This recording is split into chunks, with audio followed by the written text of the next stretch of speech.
여러분 안녕하십니까? 백만개미 한세구입니다. 오늘 시장 되게 힘들고 또 굉장히 충격적이셨을 거라고 생각이 듭니다.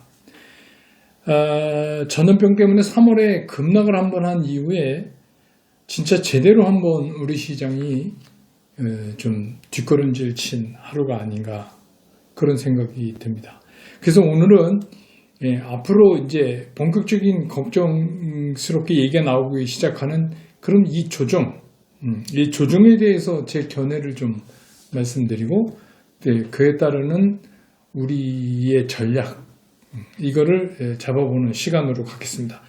아시지만 오늘 하루에 코스피 지수가 100포인트 이상 빠졌어요. 그래서 230.81로 마감을 했고, 퍼센테이지로는 4.76%가 하루에 떨어졌습니다. 코스닥은 더합니다. 7% 이상 빠졌어요. 그래서 드디어 그 지수 700대가 깨지고 693.15로 마감을 했습니다. 오늘은 외국인들은 코스피에서 4,788억 순매도, 기관은 7,649억 순매도, 개인은 1조 2,423억을 샀고요. 또 코스닥에서도 개인은 2,722억 정도 샀습니다. 역시 외국인과 기관은 1,300억 부근에서 다 순매도를 보였습니다. 당연히 그동안에 좀 강세를 보이던 원화도 다시 1216원대로 돌아가면서 한 12원 20전 원화가 약해졌습니다. 자, 근데 이런 일, 그러니까 우리가 지난 금요일날 미국 시장이 조금 다시 괜찮아지는 모습을 보였었기 때문에 제가 주말에 이제 뭐 여러분들의 의견이나 이런 거를 뭐 유튜브나 다른 또 자료나 이런 거 통해서 보니까 상당히 그 금요일날 미국 시장이 한 1%가량인가요? 오른 거에 대해서 희망적인 견해를 많이 갖고 계시더라고요. 그런 생각을 했던 것 치고는 오늘 되게 힘들고 충격적인 하루였어요. 근데 여러분 그거 아십니까? 시장이 중간에 쉬면, 휴일이 있으면 시장은 뭘 먼저 느끼냐면 불안함을 느껴요. 근데 이제 요즘처럼 이게 고공으로 계속해서 상승해 온 시장일수록 그런 거를 더 시장은 느끼게 돼 있습니다. 그래서 그 주말에 미국 시장 1% 정도 상승한 거는 사실 그 상승이라고 할 수도 없고, 또 기술적으로도 별로 모양 좋게 끝나지도 않은 거였어요. 그래서 사실 저는 상당히 걱정을 했는데, 뭐 오늘 시장이 이렇게 된 이유를 들자면, 우리가 올라갈 때 올라갈 수 있는 이유를 들면은 끝이 없이 많은 것처럼 떨어지는데도 이유는 참 많습니다. 첫 번째는 전염병의 2차 확산의 우려, 2차 유행의 우려. 근데 이제 이거는 조금 갖다 붙인 거예요. 이 2차 유행의 우려는 처음부터 있었던 거죠. 그러니까 이 얘기는 뭐냐? 시장이 그만큼 지금은 좀 고소공포증 때문에 핑계거리를 참고 있었다. 뭔가 핑계가 있었으면 좀 편하게 조정을 할 수 있겠다 하는 생각을 가지고 있다. 시장 참여자들이. 그런 얘기죠. 근데 두 번째는 대북 리스크예요. 근데 요거는 이제 우리만 갖고 있는 조금 특별한 거죠. 뭐 트럼프 대통령도 얘기했듯이 우리나라의 대북 컨트리 리스크 이것 때문에 미국 시장이 영향받고 뭐 이런 거는 굉장히 미미할 거라고 봐요. 트럼프 대통령이 지구 저 멀리 쉽게 말하면 변방에서 뭐 일어나는 일에 미국이 뭐 세계 경찰 국가로서 책임질 이유가 있느냐? 그땐 이미 지났다. 그런데 이제 제가 보면 이 대북 리스크가 지금은 이렇게 얘기거리로 끝나지만 이게 상당히 우리를 괴롭힐 가능성이 있다고 보여져요. 시장에서. 왜냐하면 이 컨트롤 리스크는 우리만 갖고 있는 독특한 거기 때문에 세계적인 그 포트폴리오, 그러니까 이머징 마켓에 얼마, 그 중에서 한국에 얼마, 이런 거에서 우리가 굉장히 순위가 밀릴 가능성이 있어요. 한번 여러분 입장을 바꿔서 생각해 보세요. 컨트리 리스크 있는 나라에 뭘 이렇게 죽어라고 들어와서 이거 사겠습니까? 그죠? 그래서 지금은 별거 아닌 이유 중에 하나로 들어오지만 이거 잘못 처리하면 굉장히 시장에 괴롭힐 가능성이 있다. 그래서 뭐 들리는 말에 의하면 북한군 그 초소에 그 북한 깃발하고 그다음에 뭐 총사령관기인가요? 그게 없어졌다고 그러죠. 그거는 뭐 전쟁을 앞두거나 전투를 앞둘 때 그거를 내린다고 그래요. 뭐 별일이 다 있죠. 근데 이제 오늘 그러니까 이제 반사적으로 방산 관련주가 올랐는데 뭐 저는 이것도 이제 오래 못 갈 것 같아요. 왜냐하면 이 지수를 이기는 종목은 없고 우리나라 방산주가 실제로 우리나라랑 북한이랑 무력적 어떤 충돌이 이렇게 붙어졌을 때 실제로 뭐 득보는 그런 거는 사실 좀 없어요. 말이 반상주지. 우리가 뭐 옛날처럼 그렇게 뭐 전쟁을 안 하니까 요새는. 근데 아무튼 이거는 외국 투자가가 볼 때 대한민국을 껄끄럽게 할 수 있는 중요한 일이에요. 그래서 정부가 좀 원칙적인 말만 할 게 아니라 이거 좀 정리를 좀 잘 했으면 좋겠어요. 그 정리를 잘한다는 게 이런 거죠. 뭐 북한 니네가 까불면 우리도 니네 작살내겠어 이런 의미가 아니라 우리가 그 북한에 대해서 뭔가를 어떻게 하게 되는 거가 좀 명확해야 돼요. 그러니까 뭐 우리는 계속 뭐 대화의 창을 내려놓고 뭐 우리는 인내심을 가지고 뭐 이따위 얘기하지 말고 이거는 전혀 대책이 없는 거나 똑같은 거죠. 뭐 어떻게 보면 나이 많지도 않은 남매한테 지금 휘둘리는 거 아닙니까? 우리나라가 뭐 그 정도 될 정도는 아닌 것 같은데 이쯤에서 정부가 이거 정리 제대로 좀 한번 해야 되는 거 아닌가 싶어요. 뭐 과거 정부도 많이 잘못한 거 많지만 그 수많은 국민들이 추울 때 나가서 촛불 들고 이런 게 뭐 북한에 대해서 되게 이렇게 뭐 잘해보자는 거는 동의하지만 이렇게 어정쩡하게 하라고 한 건 아니지 않을까 하는 생각도 듭니다. 왜냐? 저는 정치평론가는 아니지만 주식시장과 관계해서 북한 문제를 매듭을 잘 틀어주지 않으면 이거 계속해서 시장 괴롭힐 가능성이 있다. 그런 얘기입니다. 그 다음에 신용이 이제 또 얘기가 됐어요. 이게 뭐냐면 시장에 어려운 낌새를 보이면 이게 좀비처럼 나타나는 거 아닙니까? 신용 많아요.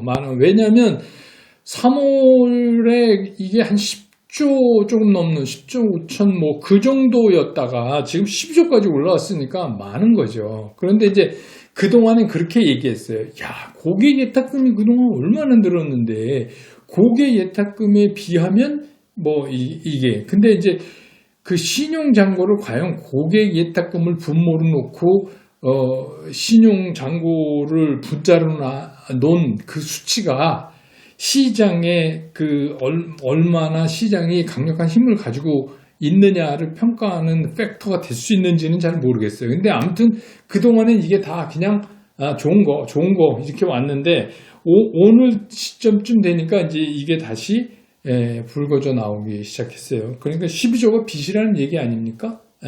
빚이라는 얘기잖아요. 그러니까 그거는 어떤 형태로든 정리가 돼야 돼요. 무한정 끌고 갈 수가 없어요. 여기서 우리가 이제 또 하나 착안을 해야 됩니다. 그러면 최악의 경우 이 시장이 두 가지잖아요. 지수 조정과 시간 조정. 시장은 항상 그렇게 하는데 이 지수 조정과 시간 조정에서 이 시간 조정을 대충 가늠해 볼 수 있는 거죠. 그거는 뭐 정확치는 않지만 가늠해 볼 수 있어요. 근데 이제 사실 솔직하게 말씀을 드리면 이미 11일에 제가 그랬잖아요. 우리 시장은 6월 11일 그 선물 옵션 동시 만기 이전 시장과 그 11일 이후 시장으로 분리된다. 이 말씀을 드렸잖아요. 그거 왜 드렸냐면 그날 제가 다시 여러분 돌려서 보시면 알지만 11일 날 제가 방송에서 그런 말씀을 드렸어요. 이미 시장은 오늘 내상을 되게 심하게 얻었습니다. 내상을 입었습니다. 그게 왜냐하면 그날 이미 시장은 시그널을 우리한테 준 거예요. 이제 계속해서 올리는 데에는 조금 버겁다 하는 시그널을 이미 준 거죠. 근데 뭐 이제 워낙 늘 그렇지만 시장이 좋은 쪽으로 갈 땐 낙관론자가 워낙 많으니까 그거 이제 다 무시하고 그냥 뭐 더 간다 뭐 그럼 계속 가다가 좀 쉴 수도 있는 거지 어떻게 매일 오르냐 뭐 이런 걸로 얘기가 됐는데 정확히 얘기하면 11일 날 이미 시장은 우리한테 그런 시그널을 조정의 시그널을 준 거예요. 그래서 제가 그 다음날 탐욕의 벽에 서 있다 이런 말씀도 드리고 이제 그렇게 했던 거 아니에요. 제가 맞췄다는 얘기를 지금 자랑하려고 그러는 게 아니라 시장은 늘 그렇게 합리적인 면에서 봐야 된다. 저도 주식 있고 주식 계속 오르면 좋죠. 근데 그건 제 바람이고 시장은 냉철하게 봐야 되는 거 아니겠어요? 네, 그렇죠. 이건 뭐 무속인이면 얼마 이렇게 맞추고 이런 개념이 아니고 그랬었다. 여러분 이제 그 떨어지는 데다가 베팅을 하는 인버스 아시죠? 코덱스 인버스 또 코덱스 선물 곧버스 이거를 외국인들이 언제부터 샀는지 아십니까? 오늘까지 11일부터 샀어요. 여러분 그거 체크해 보신 분 계실 겁니다. 그죠? 예. 그래요. 그러니까 오늘 이제 보세요. 그동안 우리 이제 우리가 맨날 좋은 앞서가는 삼성전자는 아니지만 대표 종목이니까 넣어보면 오늘 이래요. 외국인과 기관은 삼성전자 다 팔았어요. 개인이 2,785억 샀어요. 하이닉스도 외국인들이 오늘 팔았어요. 조금씩 사더니만 오늘은 팔았고 기관도 팔았고. 근데 개인이 467억 샀어요. 카카오도 마찬가지로 외국인 팔고 기관 팔고 개인이 155억 순매수했고 네이버도 똑같아요. 외국인 303억 팔고 기관도 팔고 개인은 338억을 샀고 조금 다른 게 있다면은 2차 전지에 들어가는 LG화학하고 SDI예요. LG화학하고 SDI화학은 외국인이 샀어요. 그리고 기관이 팔고 개인도 샀어요. 그러니까 2차 전지는 외국인하고 개인이 같은 방향에 서서 오늘 시장을 봤다. 셀트리온, 삼성 바이오로지스 다 똑같습니다. 이것도 외국인 기관 팔고 개인은 288억, 502억 이렇게 순매수를 하고 이렇게 된 거예요. 그런데 이제 오늘 특히 세게 맞은 게 코스닥 또 특히 바이오 이런 데 아닙니까? 그래서 이렇게 됐어요. 그러면 제가 이제 지난 금요일 날 영상에서 이런 말씀 드렸잖아요. 지금 시장을 조정권에 들어서지 않았다고 얘기할 수 없다. 지금 시장은 조정권에 온 것이다. 다만 그 조정의 깊이가 어디까지냐. 그래서 많은 사람들한테 물어보면 이번에 조정의 깊이는 지난번 3월 같지 않고 그 위에서 형성될 거다 하는 생각을 가진 분들이 설문조사를 해보니까 80% 정도 나온 게 나는 마음에 걸립니다. 이런 말씀을 드렸잖아요. 그러니까 그 얘기는 뭐냐면 다 믿는 거예요.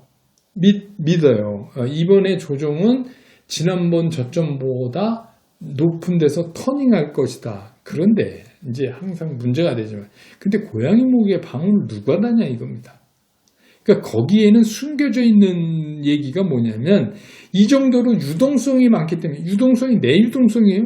아니에요. 이거 증시에 모인 사람들 돈이란 말이에요. 그 중에 아주 내가 가진 돈은 일부지만 그 돈들 중에 누군가가 그때까지 가기 전에 되돌려서 이건 사줄 거다 이겁니다. 그런 발언이에요. 그래서 그날도 말씀드렸지만 이랬을 때 의외로 더 많이 질질 흘러내려갈 가능성이 있습니다. 그거는 제가 경험적으로 느꼈습니다. 차라리 반반 정도 설문조사 결과가 나왔다면 오히려 안심이 되는데 그렇다. 이런 생각이 들죠. 그래서 이제는 답이 나왔어요. 제가 이제 지난번에 어떤 분이 계속 질문을 하셔서 그 영상에서 우리는 그렇게 얘기하면 요새 저도 안 그러려고 노력하는데 주식시장을 놓고 마치 무슨 스님들 선문답하는 것처럼 얘기하는 분이 있는데 개인 투자자들을 위한 방송에서는 그렇게 하면 저는 안 된다고 생각해요. 그게 맞건 틀리건 그냥 직접적으로 말씀을 드려야죠. 그래야지 이해도가 빠르죠. 그래야지 되는 거지. 뭐 이거 완전히 좀 이게 무슨 소린지 한참 뭐 이해가 좀 어려우면 안 되는 거죠. 그래서 이제 그때 제가 한참 올라갈 때 이번에 단기 조정의 상투권 지수로 말하면 얼마 정도 되겠습니까? 그래서 제가 한 2100 정도 언저리 아닐까 생각합니다. 근데 이번에 조금 더 갔잖아요. 근데 이번에도 마찬가지입니다. 이제 빠지면 근데 어쨌거나 여러분들 뭐 기술적 분석 기본적인 건 다 보실 줄 아니까 코스피, 코스닥 주요 종목 전부 다 이탈했어요. 밑으로. 그러니까 뭐 기술적 분석에 의하면 한참 빠져도 뭐라 그럴 사람 없어요. 그러니까 그렇게 된 겁니다. 근데 그거는 이제 과거의 수치들이 돼서 그렇다는 거지 반드시 그렇지만은 않을 수도 있는 거죠. 그래서 이제 이쯤 되니까 또 궁금하신 게 있잖아요. 그러면 이번에 조정의 끝은 어디냐? 좋다. 여기까지는 된 거. 그렇죠. 여기까지는 됐어요. 그러면 아주 저점에서 한 분들이 이익이 나면 지금 뭐 파시든지 그럴 수 있지만 못 파는 분들 있잖아요. 지금 손해 내지는 뭐 그냥 이렇게 똔똔 뭐 선상에 있거나 뭐 어떻게 움직일 수. 그래서 지금 여기서 중요한 작업은 제가 지난 금요일에도 말씀드렸지만 도대체 우리가 이 개표 순수로 뽑아놓은 이런 종목들을 언제 이게 돌아갈 때 저점에서 이번 저점에서 살 수 있느냐 그 저점 찾기가 상당히 중요한 거예요. 근데 그 저점 찾기를 하려면 그 저점까지 시장이 내려가는 동안 충분한 손바뀜이 일어나지 않으면 안 된다. 그런 얘기예요. 그러니까 예를 들어서 손바뀜이라는 게 막 갑자기 툭 떨어지면서 거래량이 폭락하면서 막 갑자기 뛰었다. 이건 손바뀜이라고 볼 수는 없죠. 이건 그냥 갖다 때린 거고 그게 아니라 상시적으로 이게 계속해서 오르락 내리락 양봉 음봉을 반복해 가는 과정에서 이게 충분한 손바뀜이 되고 있느냐를 확인해야 된다. 그리고 이제 그쯤 되면 뭔가 또 시장이 쉬었기 때문에 뭐 새로운 시장을 좀 이렇게 들어 올릴 수 만한 그런 재료가 이제 나오지 않겠는가. 이제 그거를 이제 제가 말했죠. 제일 가까운 걸로는 그게 실물 경기랑 밀접되어 있는 실적이다. 그게 실적이 될 거다. 7월 되면 실적이 나오니까 실적이 괜찮은 쪽으로 일단은 피해갈 가능성이 굉장히 크다. 그럼 이제 그거를 찾아야 되는데 실적이 뭐 과거처럼 좋을 리 없죠. 지금 이제 상황이 전염병 때문에 이렇게 많이 어려우니까 실적이 뭐 이렇게 뭐 드라마틱하게 좋아지고 이런 거 우리 소위 말하는 어닝 서프라이즈 이런 거는 잘 찾아보기 힘들 거예요. 그래서 자꾸 이제 저한테 물어보시니까 이번에도 또 이렇게 말씀드릴 수밖에 없는데 그러면 이번에 조정은 어디까지 보이느냐? 저는 한 1800에서 1850 코스피 기준으로 그 정도 봐요. 그러니까 왜 그렇게 보느냐면 이것만 갖고 얘기해도 1시간 넘게 얘기해야 돼요. 그러니까 뭐 그걸 갖고 뭐 꼭 맞는 것도 아닌데 또 그렇게 복잡한 여러 가지 자료와 수치를 동원해서 하는 거를 여러분이 굳이 알으실 필요 없어요. 개인 투자가는 대충 그렇게 한번 설정을 해보시라 이거예요. 뭐 틀릴 수도 있는 거니까. 그렇지만 저는 이제 그렇게 생각한다. 그러면 그 설정을 놓고 과연 그 선에 임박할수록 우리가 어떤 단계로 재매수 타이밍을 잡느냐. 제가 말씀드렸듯이 지금 제 말씀대로 하신 분들은 일부 주식 갖고 대표 주식 일부 현금 있고 이럴 거 아니에요. 그럼 그냥 좀 보다가 이게 저점에 근접했다 하면 그때부터 이제 분할 매수 한번 들어가 보는 거죠. 그래서 그런 방법으로 해야 된다. 그래서 제가 보기엔 뭐 내일 다시 오늘 많이 밀렸으니까 되반등 할 수도 있지만 의미 없다. 시장은 이미 조정을 시작했다. 어떻게 보면 이게 조정 이제 며칠 안 됐다. 11일부터 조정을 받기 시작했다면 그러니까 조정 초기다. 아직 멀었다. 전 개인적으로 그렇게 생각합니다. 그래서 뭐 조정이 뭐 오늘 이렇게 깊게 빠져서 단기적으로 되반등이 나오면 그러면 어떻겠냐 뭐 이런 진짜 좋은 희망의 얘기를 하시는 분도 계신데 그럴 확률은 상당히 떨어집니다. 그러니까 지금으로서는 시장이 본격적 조정에 이제 들어갔다. 그러면 우리는 이 여름에 찾아온 증시의 겨울을 어떻게 넘겨야 되느냐에 주력해야 된다. 대응을 어떻게 하느냐. 시장이 오르고 떨어지는 건 저희 마음대로 할 수 없어요. 근데 대응은 우리 마음대로 할 수 있잖아요. 그러니까 대응을 어떻게 할 것인가를 만드는 데 주력해야 된다. 오늘은 진짜 굉장히 놀란 것은 뭐 이렇게 하고, 하지만 이게 시작이니까 이제 좀 보시자고요. 그래서 그렇다고 뭐 내일 한 번 더 떨어지면 한 번 사본다. 그것도 말돼요. 왜냐면 근데 그렇게 내일 한 번 더 떨어지면 단기 매수해서 하는 거는 뭐 이거 프로 영역이죠. 실패할 확률이 커요.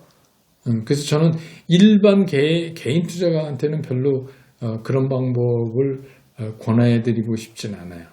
권해드리고 싶진 않지만 단기적으로 내일 한 번 더 떨어지면 싹 들어가서 딱 올려서 바로 되팔고 나오고 뭐 하는 건데, 그게 이제 배트를 짧게 잡고 치는 건데, 그래요. 그거는 확률적으로 높지가 않고 굉장히 위험성도 또 늘어납니다. 그래서 오늘 정리하면 시장은 이제 본격적인 조정을 시작한 것 같다. 그래서 이제 중요한 거는 이 조정을 어떻게 넘길 것인가 하는 대응 전략에 우리가 힘을 쏟아야 된다. 그래서 그 대응 전략을 앞으로 이제 저랑 계속해서 이게 6월 말이 될지 7월 말이 될지 저도 잘 모르겠어요. 근데 이게 잘못하면 시간 조정이 좀 걸릴 수도 있겠다 하는 생각이 드는군요. 그렇지만 어쨌든 간 지금 이 입장에서는 섣불리 시장이 떨어졌다고 바로 들어가는 거는 상당히 위험 부담이 있다. 그래서 이제 좀 지켜보시자, 이런 말씀을 오늘 드릴 수밖에 없습니다. 그래서 오늘은 여기까지 영상 하고요. 내일 또 시장 움직임 봐갖고 내일 시장에 맞게 또 대응 전략 여러분과 함께 공유하는 시간을 갖도록 하겠습니다. 오늘 영상 여기까지입니다. 여러분 고맙습니다.